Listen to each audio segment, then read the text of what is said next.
And so from the very beginning of my doctoral studies, I was all fresh off of that experience of the purification of the church. And as I was studying all these research articles and books about leadership and effective leadership, that was all kind of accumulating. It's like, okay, where should I research that can make the greatest impact to help the church going forward? And that's where the idea started to coalesce about these two related points of the leadership styles of bishops and the health of dioceses. And that posed a very steep challenge because there was no research out there. No study has ever been done on the leadership styles of bishops. They're a difficult group to get a hold of. They don't open up easily, and they're not going to reveal their leadership style to just anyone. So you could get anecdotal or qualitative studies, but to get a quantitative study on the leadership styles of bishops, steep challenge. And the other side of that research question is the health of dioceses. And the big question there is, well, how do you measure the health of a diocese?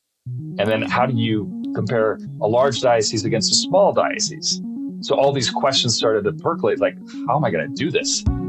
Welcome to the Huntley Leadership Podcast, helping leaders be a positive catalyst in the people they support, the organizations they serve, and the communities they live. This podcast will make you think, laugh, and grit your teeth with new determination to make your parish or business a place of transformation, passion, and purpose. If you're still breathing, you are powered for impact. Welcome to the Huntley Leadership Podcast, your go-to destination for insightful conversations on leadership across diverse landscapes. I'm your host today, Ron Huntley, and we're going to delve into the intersection of faith and leadership with a remarkable guest, Father Daniel Brandenburg. Father Daniel shares his groundbreaking research on leadership within the Catholic Church and its impact on dioceses worldwide.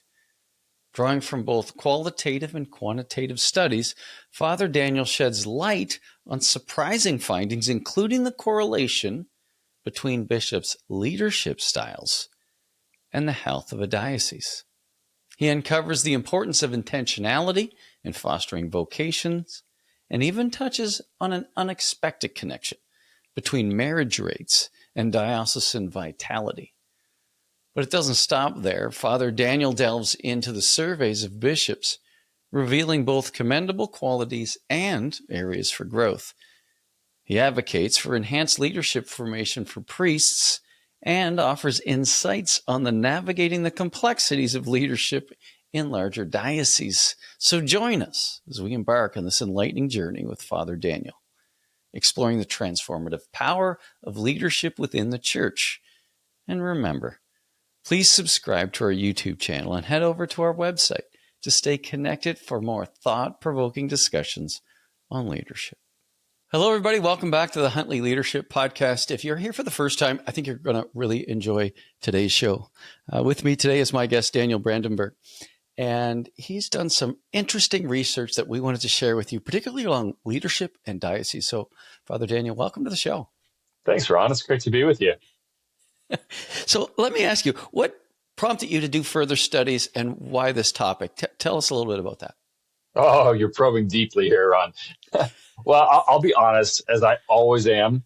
There's three reasons why I dove into this research on organizational health applied to the church and diocese and the leadership of bishops.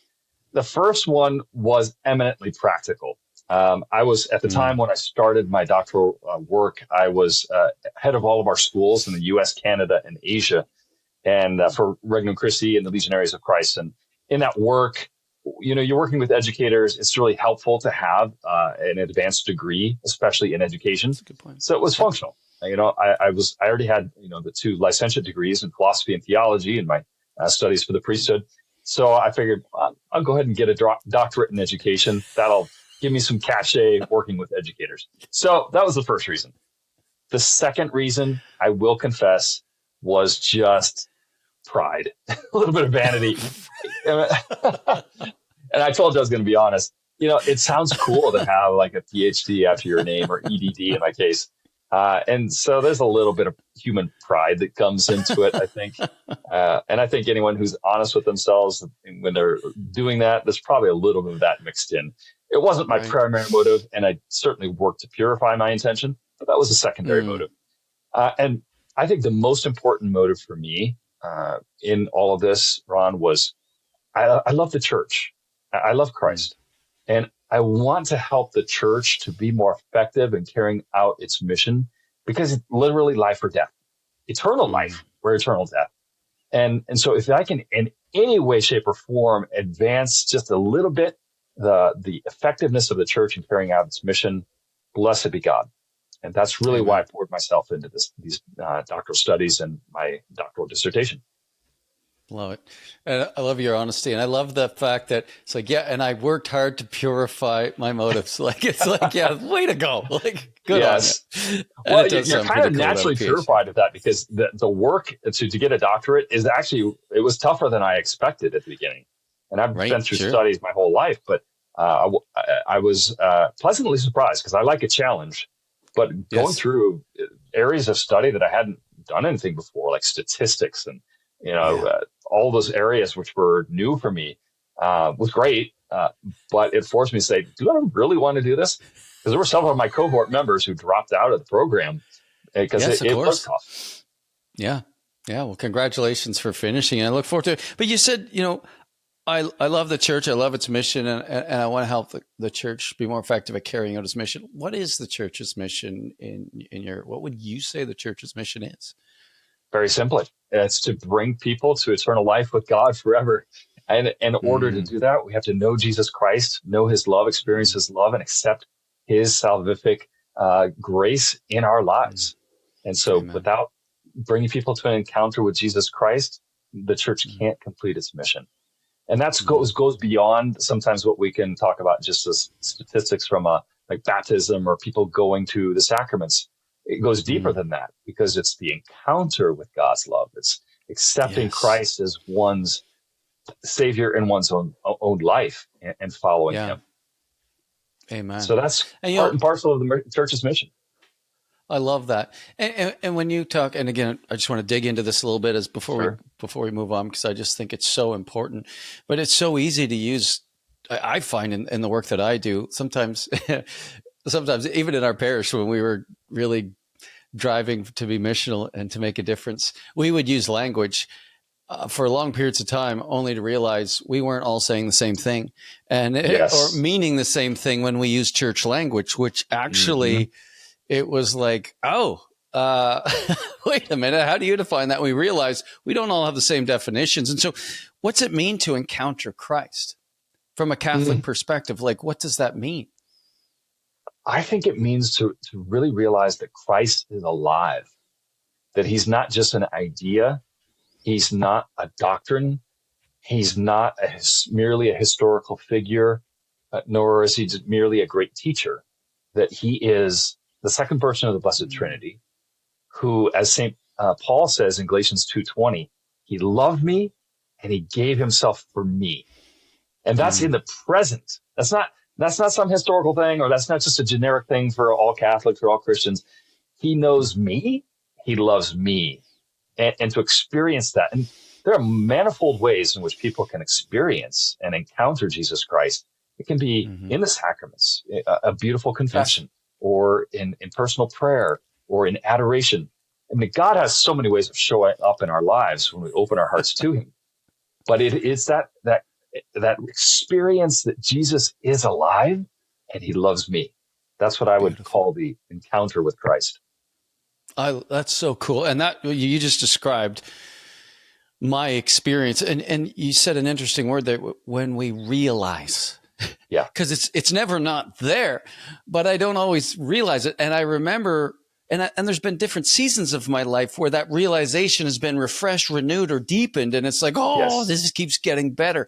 But I'll never forget the first time when I realized he knew my name. He knows me. He loves me. He died for me. Despite my selfishness, my foolishness, my all kinds of things I'm not too proud of. And that just changed me. And then it multiplied over time. And so I think that's really important, because sometimes I find in the church, because our theology is so rich and our sacramental faith is so beautiful, I love it. A born Catholic, always be Catholic. I love my Catholic faith.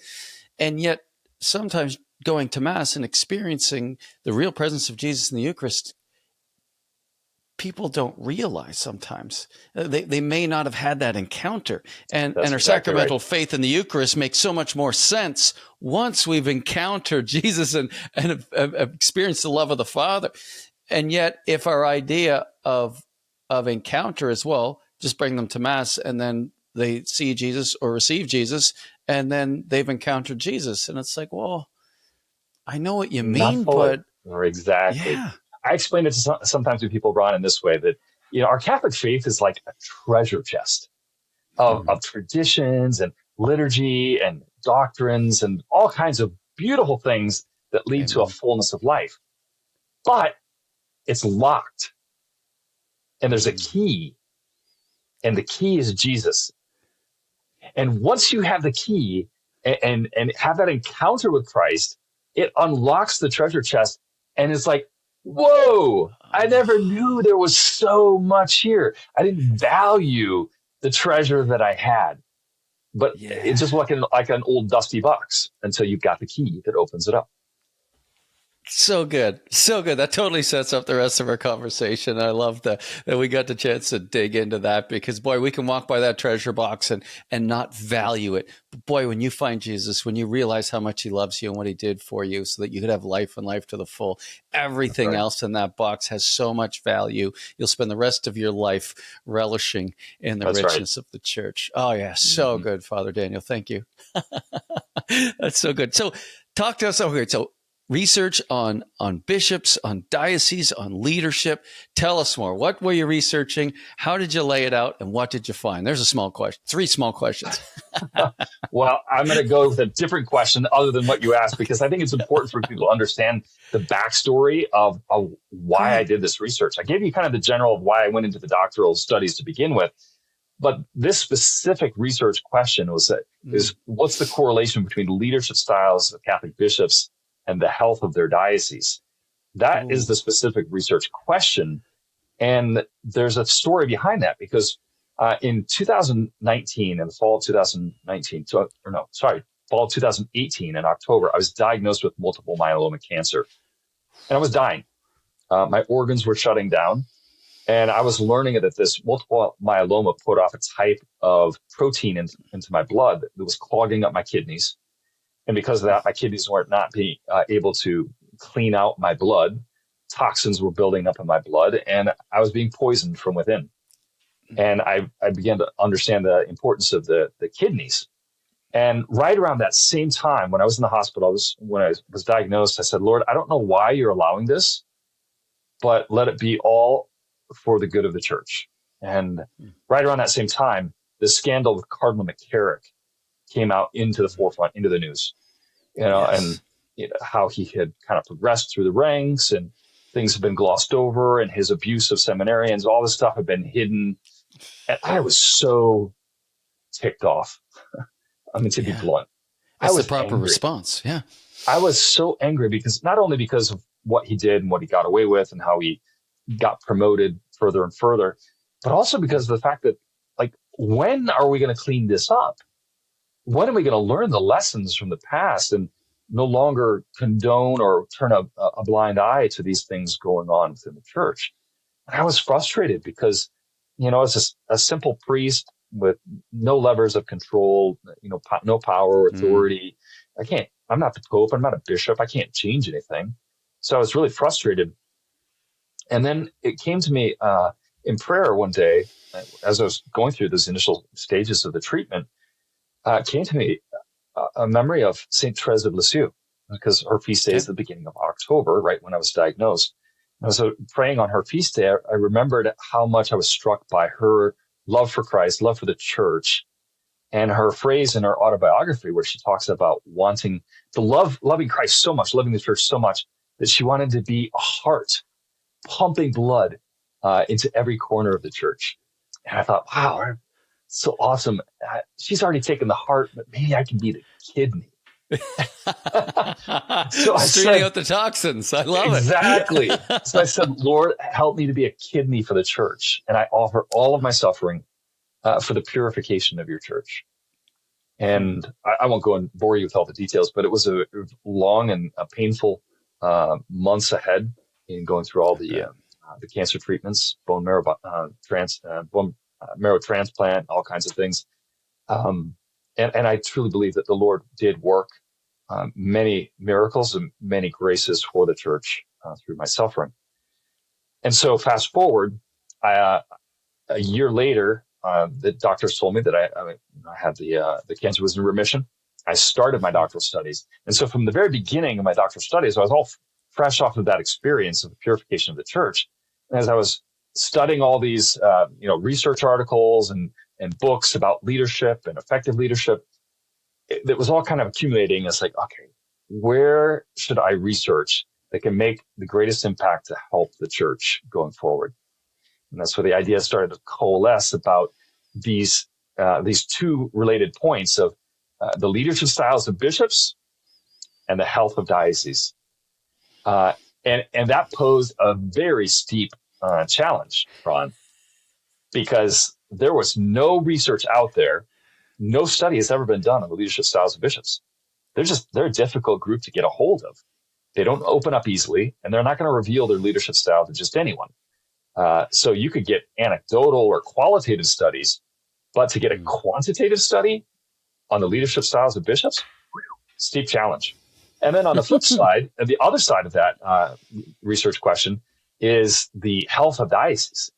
And the big question there is, well, how do you measure the health of a diocese?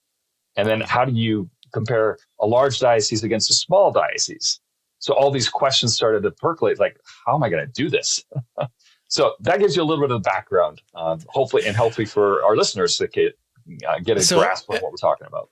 That's so good. And for our listeners, just pause right now, head over to the website and hit contact us and tell us, answer Father Daniel's questions. Before you hear the rest of this, what would you say is a healthy diocese? If you had 7 to 10 measures, if you're listening, what do you think? I'd love to hear what you have to say before you hear the rest of this podcast, because it's an interesting question. Again, it's one of those things that we're probably going to have, people would have different opinions, and it's okay. Yeah. But we need to, especially for research, you need to decide what that is so that you can run it across all the other, the inputs that you're bringing into your study. And so anyway, keep going. Right. Well, anyway, so with that research question, I started looking, what's the best way to tackle this and break it apart? So I ended up coming with what's called a mixed method approach, which entails qualitative study and quantitative studies. And I ended up with 4 data sets that I tied together to answer the question. So a very complex design. It was the very thing that our professors told us, do not do this in a doctoral dissertation. Don't do a mixed method study. And not only did I do a mixed method study, I did a double mixed method study because there were 4 separate data sets. So very complex design. I don't recommend it for anyone, but it was so fascinating. So the first data set to tackle was qualitative study. And that was gathering together 20 experts on the life of the church. So I asked exactly that same question you just mentioned to people. It's like, well, what do you think constitutes a healthy diocese? So I gathered together, prominent figures in the Catholic Church, one bishop, several vicar generals of dioceses, people from various religious orders, founders of Catholic organizations like Focus and YCP, people who work at the USCCB. So a broad swath of people who had deep experience of the church in multiple dioceses in the United States. Because I thought that broad swath of experience would be important. So that was the first step. Interview all those people in small groups and try to get a grasp of what they thought was important for a healthy diocese. And I'll stop there if you want to ask any questions or. Oh, no, this is great. Keep going. No, this is awesome. I love that. Okay, so that makes sense. Love it. Yeah. So that was the first step. Qualitative study, interviewing these key people who knew something about the church. And from that, starting to identify, what are the factors that I should include in what will then become basically a scoring matrix to score how healthy dioceses are. Now, there were a whole bunch of really great ideas that came out of this first part of the study as far as things we should measure that would show what's a healthy diocese and what's not. The big challenge there is readiness of the data. Okay. Right. Because you can go to one particular diocese and get some interesting data on what they consider to be healthy, but there's no guarantee that another diocese has that same data that they've collected. And so it presents immediately a very big problem if you want to look at all the different ideas that they had and see where could I pull data from that would be viable across all these different dioceses. Right. So with that, then there was a second step in that too, because I had to do some validation of the factors. So I ended up selecting 12 different factors that I thought would be significant. There was data nationally available across all the different dioceses. And most of those data points came from the official Catholic directory.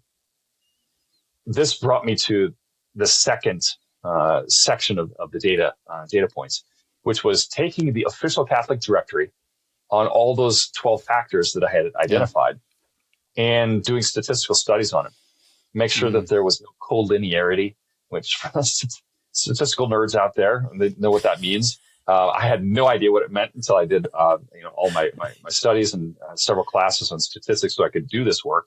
But I had to make sure that basically there was no confounding factors. They weren't overlaid so much that they would be like duplicating each other. And in fact, I did find two of the factors that had a problem of collinearity. As soon as I backed one of those out, that took care of the problem. So, but that brought me down to 11 factors instead of 12. So made it simple. So then I took those 11 factors and scored every diocese in the United States from the year 2000 to the year 2020, and started to discover all kinds of fascinating things. Because I was looking at these 11 factors. And let me tell you some of those factors, because I'm sure that was your next question. Yeah, I can't wait to hear it. I'm sure everybody's listening go, what are the factors? Yeah, exactly. So they're baptisms, first communions, confirmations, marriages, funerals, number of Catholic seminarians, number of ordinations to the priesthood, the number of students in Catholic schools, and then number of students in religious education. And then the final factor was a financial accountability score that comes from another organization. So those were the 11 factors. So when you say financial accountability, that's not that's different than finances in terms of how much money is coming in. Exactly. So the financial accountability it comes from an organization called, I just blanked on the name. It's in my doctoral research. Voice of the Faithful, which is not a group that's known for its conservative leanings. It tend to be a little pressure group to exert pressure on the bishops to change things in a certain line. But their study on financial accountability was actually really, really well done. It's very objective. And it goes by a study of each diocese's own website. And they're clearly identified factors. It's a matrix measure where they look at all different factors, and a diocese which does really well can get a score of 100, and all the way down to, I think the lowest score this past year was around 25. Gotcha. And then it ranks every diocese in the country according to their scores. So it's a very objective measure, and it's just one factor among the 11 that I have in my measure of diocesan health. I think we just lost half of our listeners just right now, because I think they all paused the podcast and went over to the website and looked up. See, hey, where's my diocese rank? Anyway, sure. Just kidding, of course, but that's really neat. There's a human curiosity that comes to that. Like, how is my diocese faring in the crowd? And that's why I think the measure has a real value, because what they've done is by creating a public measure, it's created accountability for the bishops from a third party who are looking objectively at what are the criteria, and all the criteria are public. And then they provide best practices to dioceses. For things, something as simple as, do the parishes have to use collection envelopes that are tamper-proof and that have two people present to count the collection? Right. Because unfortunately, there's a lot of fraud that goes on in counting the money from church collections. and people get sticky fingers. And so best practice for financial accountability is having those tamper-proof bags in place. Right. So that's one of the factors that they look at, among many others. Right. Yeah. Love it. Okay. So you have your 11 factors. Mm-hmm. Where do you go from there? What did you do? So with that, then I looked at every diocese for that 20-year period and gave a ranked score to every diocese. Okay. So they could score points based on every one of those 11 factors in each year, and they're all relative to the other diocese. Now, I do have to mention a very important point here. I've heard ad nauseum in the past that, we can't compare a big diocese like Los Angeles against a little diocese like Stockton. They may both be in California, but it's a world of difference between them. And there's some truth to that.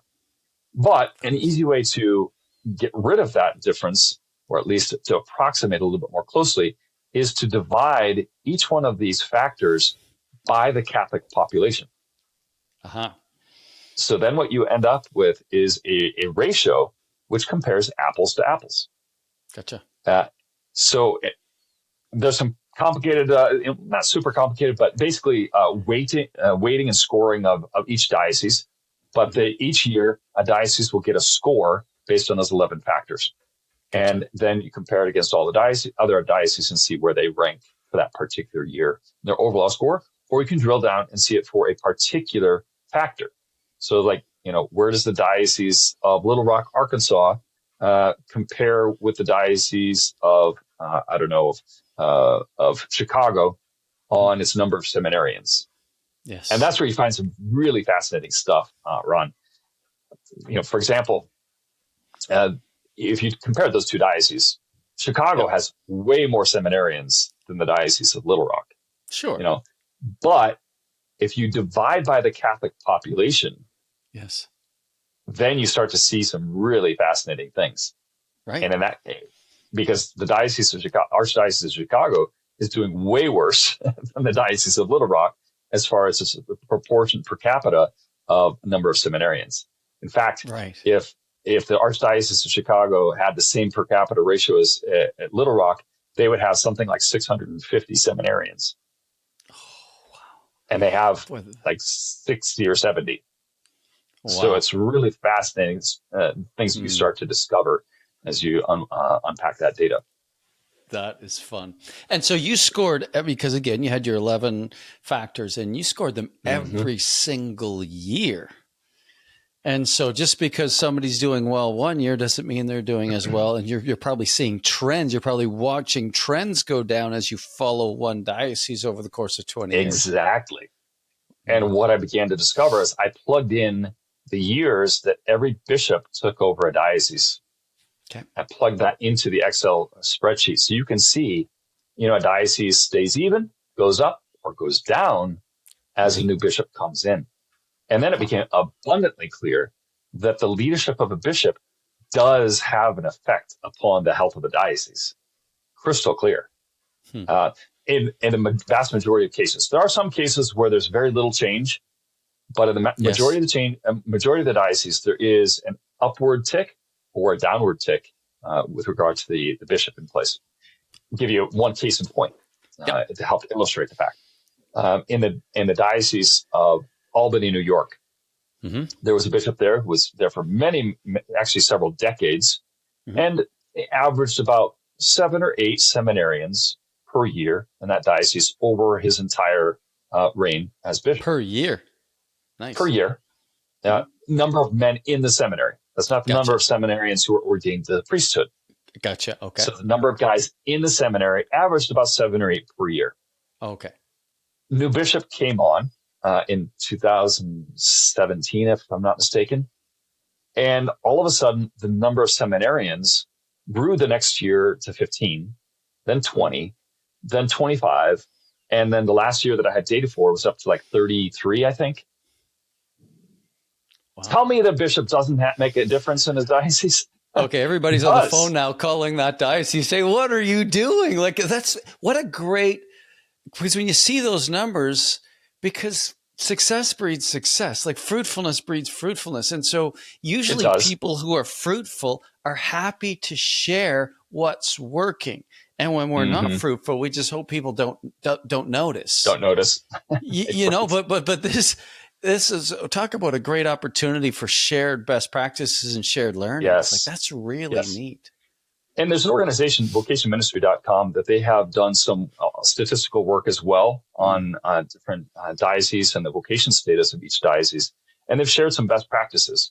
But one of the things that I saw very, very clearly from the data is that the intentionality of the bishop in promoting vocations is crucial, super important. And talking with several of the bishops, which was the fourth part of the study, I interviewed some of the top performing dioceses, so that interviewed the ordinary of the diocese, so that either the bishop or the archbishop. And what I found is that all of those bishops from the top performing dioceses had a clear intentionality in promoting vocations personally, and also through appointing the best possible priest as a vocation director for the diocese. Love it. Now, you say that as it relates to vocations, which makes sense to me. In other words, when you aim, one of the 11 factors, you're much more likely to be successful. Like, right? Be intentional. You're more likely to be successful. Now, for those dioceses who scored just in general high based on all 11, were you talking to those guys as well and finding out? Yes. What were you? Was it the same principle at play? When they were intentional, they were more likely to be successful, or was it something else? No. Okay. No, and this is the surprising thing. You're freaking me out. Yes, I know. So one of the things I looked at was to see the which of the 11 factors weighed most heavily on the health score of the diocese. I thought it would be number of ordinations to the priesthood or number of seminarians, but it wasn't. Very surprising. The strongest factor to indicate the health of the diocese was the marriage rate, which, when you start to think about it, at least hypothetically, I mean, this merits a whole nother study, but it makes sense because culture today is pushing very hard against marriage. We have so much cohabitation. We have the breakdown of the family. And so a diocese which is able to buck that trend and keep the sacramentality and the holiness of marriage and encourage young people to marriage, and there's not a fear of getting married, there tend to be healthier in many other dimensions as well. So it was a surprising find for me that was the most important factor. And somewhat related to that, I found that all of the 10 of the 11 factors were related to each other. Like, more baptisms, more first Holy Communions, more confirmations, etc. Right. So 10 of the 11 are tied closely together. One of them was not. And that one was the number of seminarians, which is super fascinating. Because a diocese, which may not be faring well at all, if the bishop and the vocation director are very intentional in their work, they can raise up the number of seminarians, which then long-term will lead to more priests, which then affects the whole cycle of the sacraments and the evangelizing work of the church. Wow. So for a bishop, the data is showing very clearly the most important thing for a bishop, what is it? His priests and his future priests. Wow. And we talked about that a little bit, Ron, recently. But the data shows it very clearly. And it was a fascinating find for me because I wasn't exactly expecting to find it so clearly as I did. Anecdotally, I had experienced it in the past, but to see it very clear in the data over a 20-year period was fascinating. I think that gives a lot of hope also for dioceses that are struggling, that maybe have gone through a difficult period. I remember when I was doing my internship as a brother in preparation for the priesthood, I was stationed for 3 years in Denver, Colorado. And at the time, there was a bishop who had been there for a long time in the diocese, and they had a dearth of vocations. And the bishop was talking about, we got to move towards clustering parishes. There aren't going to be priests in the future. So we're going to do these reorganization, restructuring of the church in order to carry out the church's mission going forward. Yeah. Well, he retired, and the next bishop who came in, first thing he did was, what's that? Was it Archbishop Aquila? No. He's in Denver. Denver. Speaking about Oh, the right. Diocese of Colorado Springs, just to the south. Gotcha. Yes. Gotcha. So the new bishop who came in, first thing he did was he established adoration for vocations in all of the parishes and started to go out and personally work to invite young men to the priesthood. Within 3 years, there was no vocation shortage in the Diocese of Colorado Springs anymore because of the intentional work of that bishop. So it's a beautiful case study. And I've seen that in many different dioceses across the country. When a new bishop comes in with hope, prayer, intentional work, he can reverse the negative trends of vocations.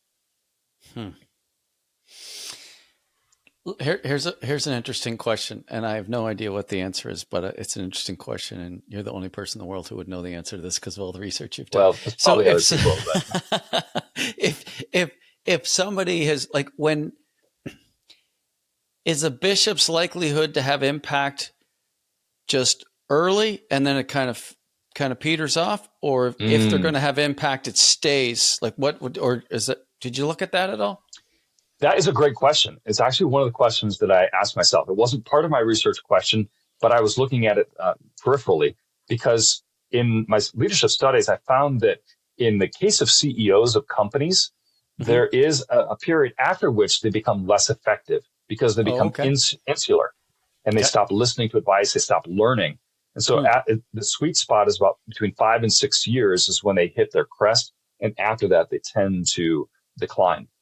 I did not find that in the bishops. Good. So, and there could be various reasons for that. I'd have to hypothesize and dig into the data further, but there was no apparent fall off for the majority of the bishops. There were a few cases where you could see a little dip in certain areas, but in general, no, there wasn't that fall off. That is fascinating. So is this going to, before I go there, so you also talked about leadership styles. Yes. So describe those to us? Data set. Yeah. The third data set was trying to understand what the leadership styles of bishops were. Yeah. And for this part of the study, I racked my brain and actually talked extensively with Archbishop Dennis Schnurr of Cincinnati.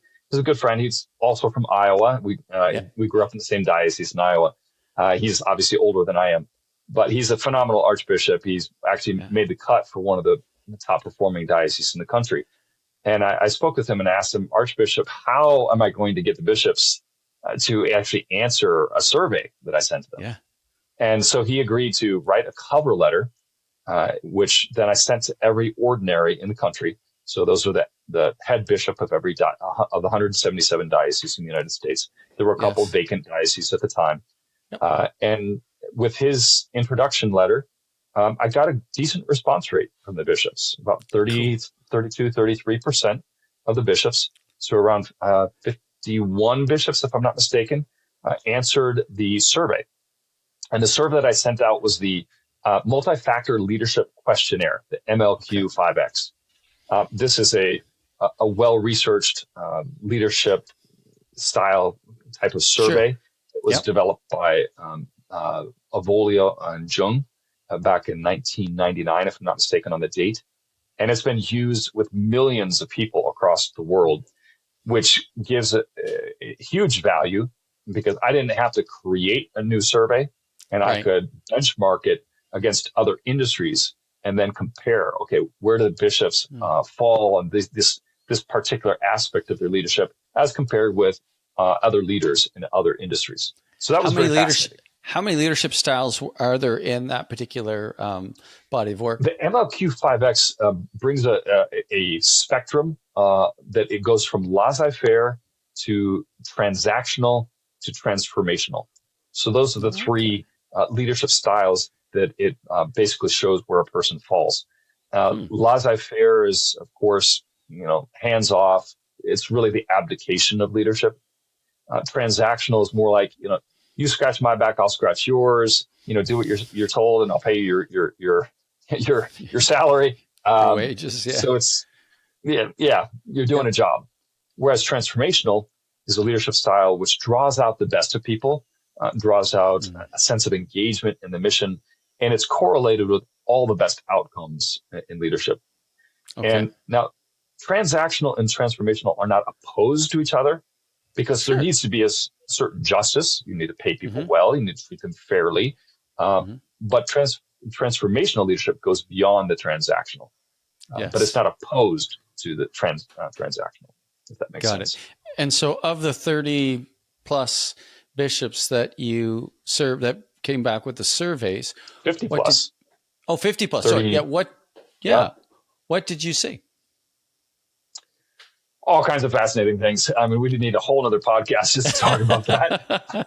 But I'll give you, anyone can go ahead and find my doctoral research online, and they can pick apart themselves the findings, the results, some of the really fascinating things that come out.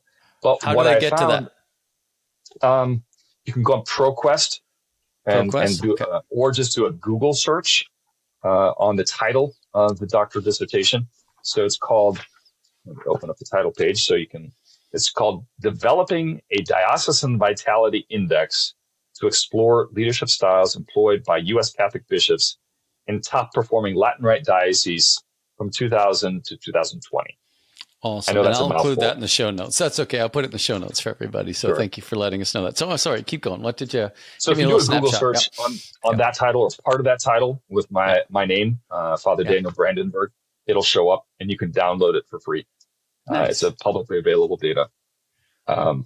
So a couple of highlights of what I found in the data is that the bishops scored very high on what's called idealized influence, which basically means they're good role models. Like they walk the talk.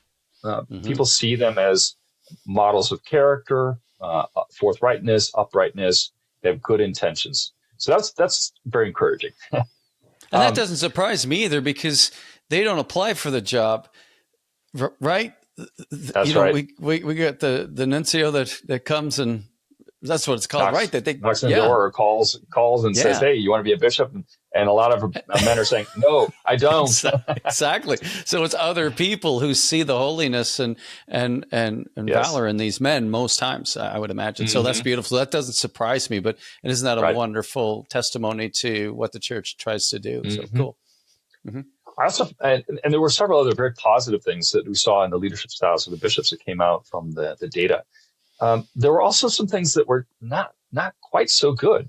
The bishops, not surprising, it was according to my hypothesis, bishops scored very high on laissez-faire leadership, beyond the 70th percentile. Wow. Yes, which is not good.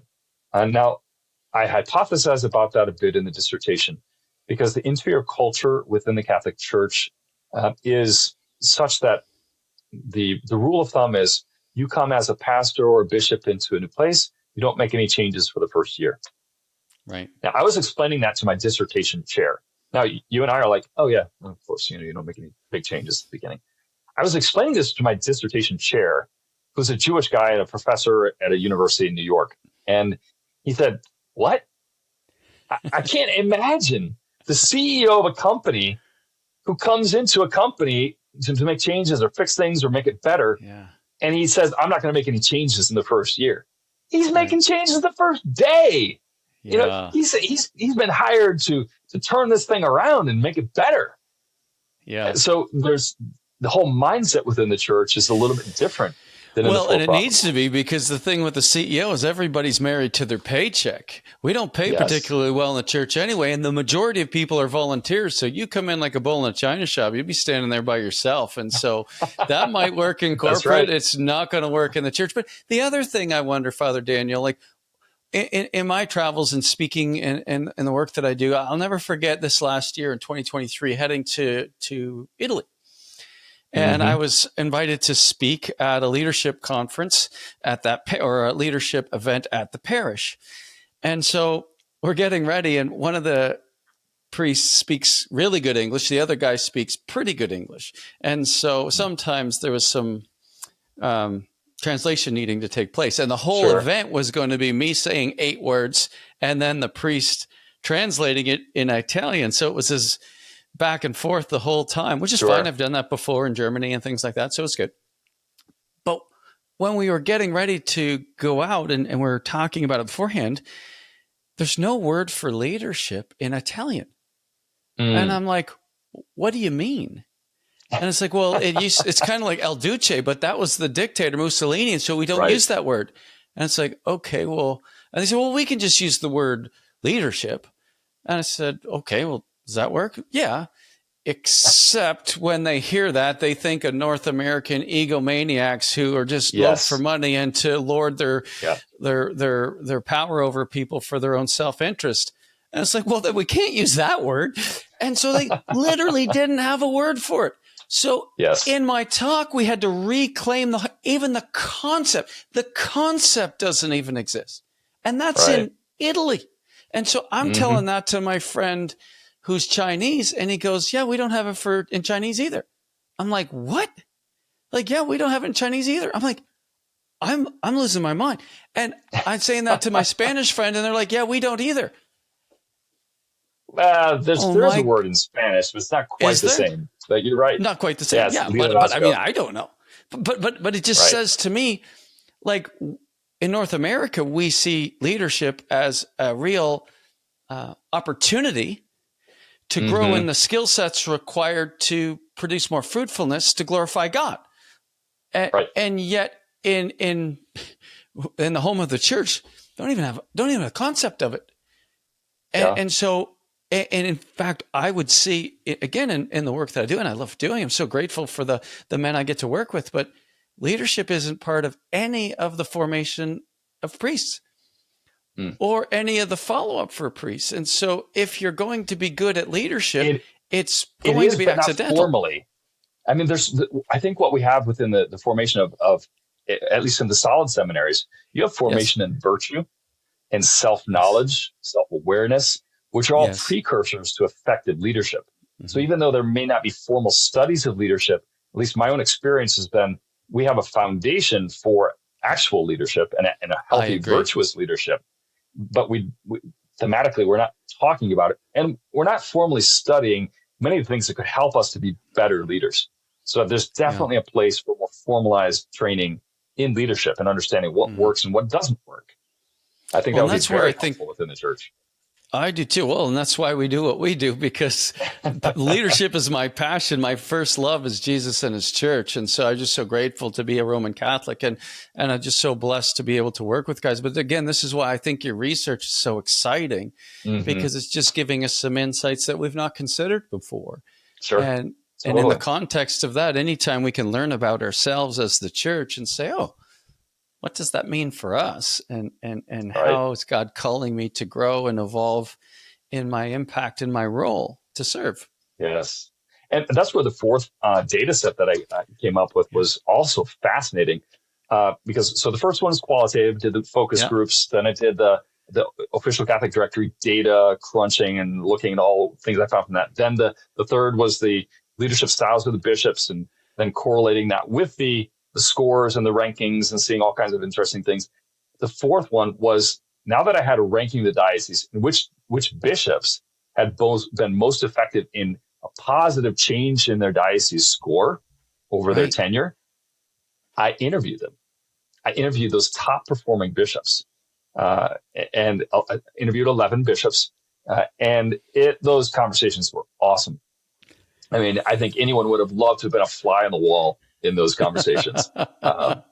They're real men of God, real leaders, not full of themselves, humble leaders and servant leaders in the proper sense, and transformative leaders, most definitely, with a wide range of personalities. It wasn't like they were all one personality type. And so the richness of these men, and for me, Ron, it kind of rekindled a hope in what God is doing in the leadership within the church, because I've seen so many negative things.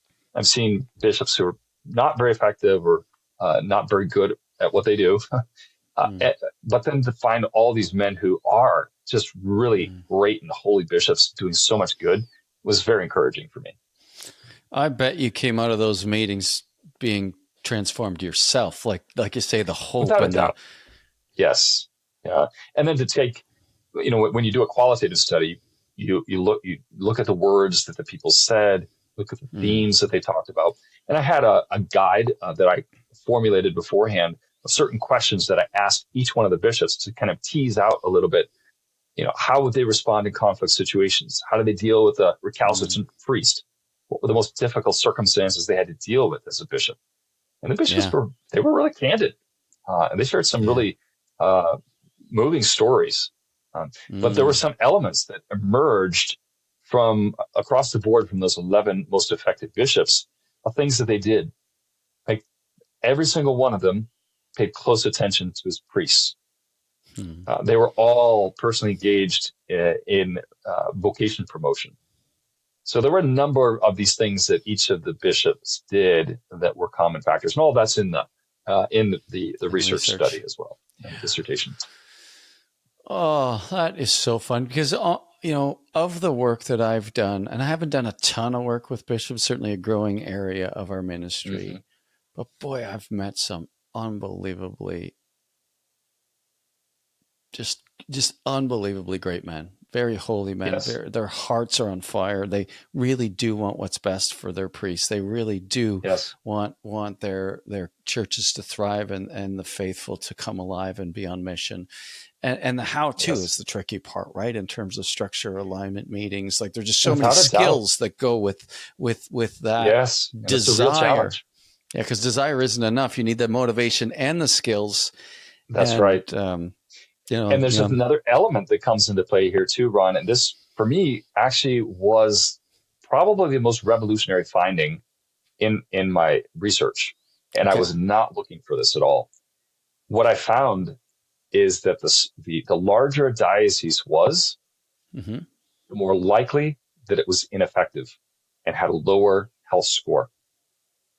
And that's a bit counterintuitive because you would think, these large archdioceses, they've got more resources, they get the pick of the litter to become their bishop. But it's actually the contrary. The larger the diocese is, the less likely that it ranks high in organizational health, in diocesan health. And I was like, what is going on? Is there something wrong with my measure? Or is the data trying to tell me something about the nature of the church itself? And I think it's the latter.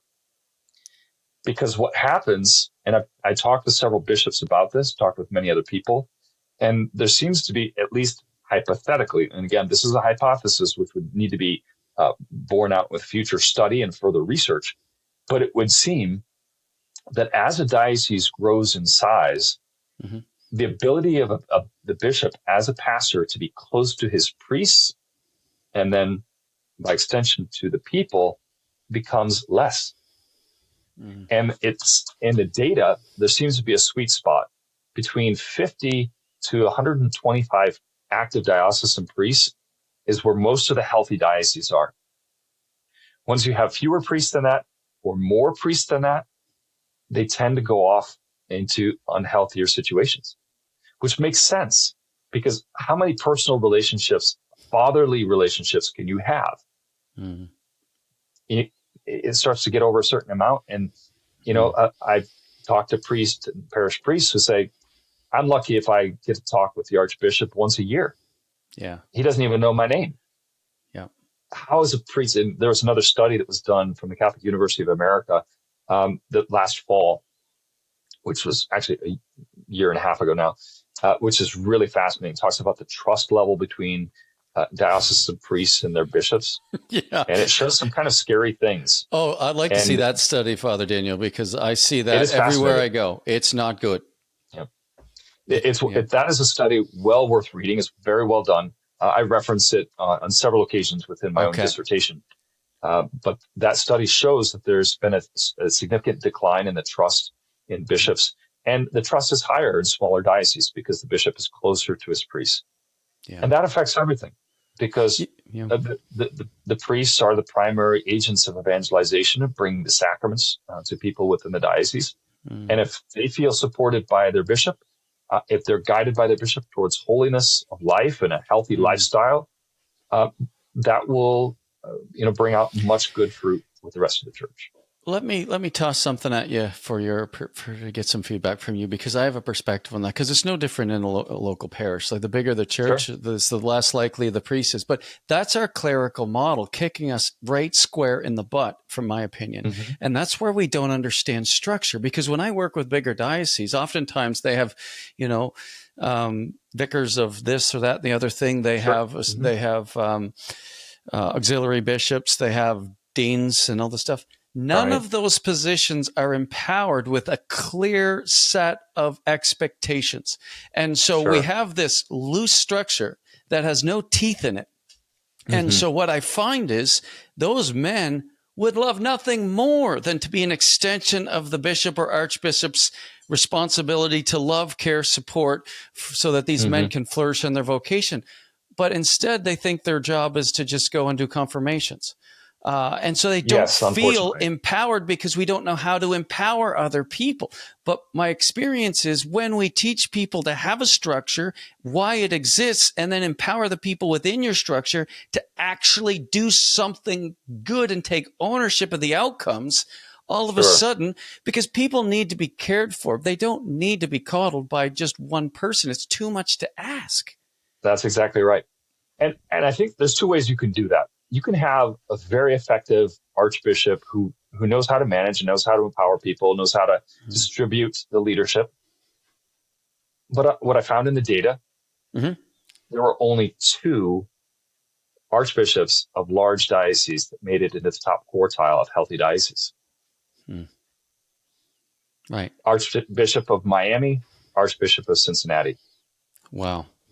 And so what you have, because of the way that priests learn leadership as a parish priest and then get promoted to bishop, it's a style where they don't have experience of large scale management of a large corporation, that is what our large dioceses are today. Mm-hmm. And so because of that, they're ineffective with these larger structures. So there's 2 solutions. Either we teach people and train them for better leadership, or we need to break up the large dioceses so that they are more manageable for the leadership style that our bishops have learned through being a pastor over the years. And perhaps it's a combination of both. We're Catholics, so we're not either or, we're both and. But I think that these are serious strategic questions that the church, not only in the United States, but worldwide, has to look at. One of the fascinating things that I found in my studies, just as a curiosity, because I went down all kinds of rabbit holes. I looked at, I'll bet, man. I looked at the size of dioceses worldwide and the number of dioceses in various countries. So, for example, Italy has 143 dioceses, if I remember correctly, but only like 60 million Catholics. And you've got for example, in Germany, there's 26 or 27 million Catholics and only 26 dioceses.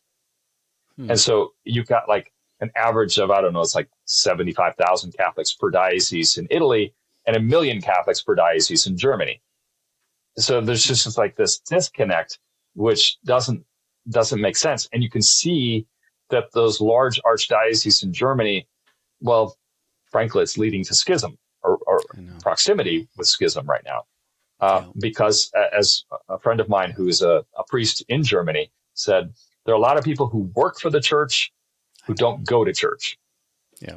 Because it's become a large bureaucracy that's detached from what we said at the beginning, Ron, that the encounter with Christ, the evangelizing mission of the church. So that's just, I think, a theological question is there something in the very nature of the church where the flock needs to be of a smaller size so that the bishop and the priest can be truly a pastor and close to their people? Perhaps. But whatever the case, I think we have to look at these structural and these leadership questions in order to more faithfully carry out the mission of the church. Father Daniel, I can't thank you enough on behalf of all of us for taking the time buck the trend that your professor asked you not to do this study, and definitely don't double that, and you did.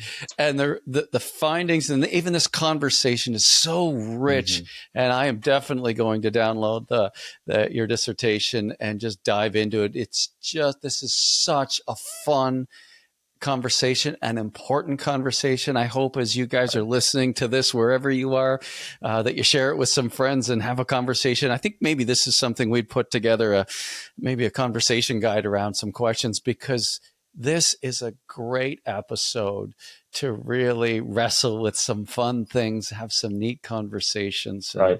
And we have you to thank. And Ron, I see the work that I've done in this dissertation not as conclusive, but as really opening up doors. Opening up possibilities for other avenues of research, for further honing of the factors that contribute to the health of a diocese. And some of those I point out towards the end of my research and the practical takeaways. But I'm hoping that this will have an impact on the church and help us to implement better leadership training, better selection of future bishops, knowing what it takes in order to be an effective pastor of a diocese, and a look at some of these structural elements that impact the effectiveness of the church in carrying out her mission. Wow. Once again, thank you very much. This has been a complete treat. Certainly one that I'll go back and watch again. And I had about 4 pages of notes while we were talking, just writing feverishly. I don't know why I do that. I can go back and listen and take notes then, but I'm just so engaged in the topic, and I love your insights. God bless you in your continued work with schools and in the Catholic Church. And if again, God bless you in your work too, Ron.